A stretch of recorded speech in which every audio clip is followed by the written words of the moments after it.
Les activités de l'ASEAN apportent aussi une nouvelle attention à un problème vieux de plusieurs décennies au Laos. Le peuple laotien le connaît comme UXO ou munitions non explosées. Ce sont des bombes, des mortiers, des obus d'artillerie et des munitions en fragmentation qui n'ont pas explosé. Les États-Unis ont déversé près de 270 millions de bombes à fragmentation pour stopper le Viet Cong au Laos. Près de 30% de ces munitions n'ont jamais explosé et continuent de mutiler et tuer des personnes. Le gouvernement américain a promis 90 millions de dollars sur 3 ans pour le travail de nettoyage. Et pour les experts, cela pourrait prendre des décennies. Dans ce centre de réhabilitation à Vientiane, un survivant des UXO a une jambe artificielle. Plus de 3 décennies après la fin des bombardements secrets au Laos des États-Unis, les habitants ici continuent d'en payer le prix.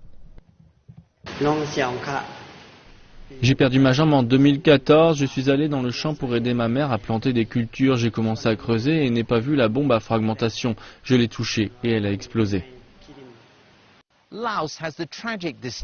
Laos a la distinction tragique d'être le pays le plus bombardé de l'histoire selon la taille de sa population. Les forces américaines ont fait 500 000 bombardements et déversé plus de 2 millions de tonnes de bombes sur le pays entre 1964 et 1973.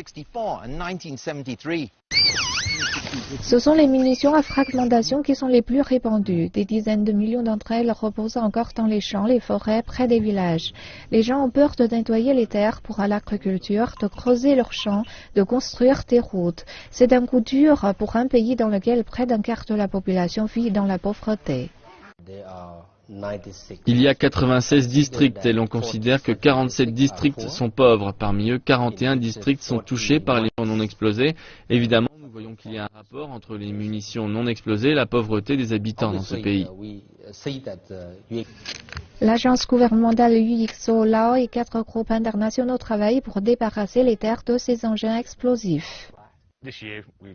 Cette année, nous avons pour le moment étudié plus de 20 millions de mètres carrés et nettoyé plus de 4,4 millions de mètres carrés. Nous avons retiré et détruit environ 6400 munitions à fragmentation. Il y a encore du travail pour retirer les derniers engins explosifs et le jour où les parents pourront laisser les enfants jouer et les agriculteurs travailler leurs terres sans peur pourrait encore prendre des décennies.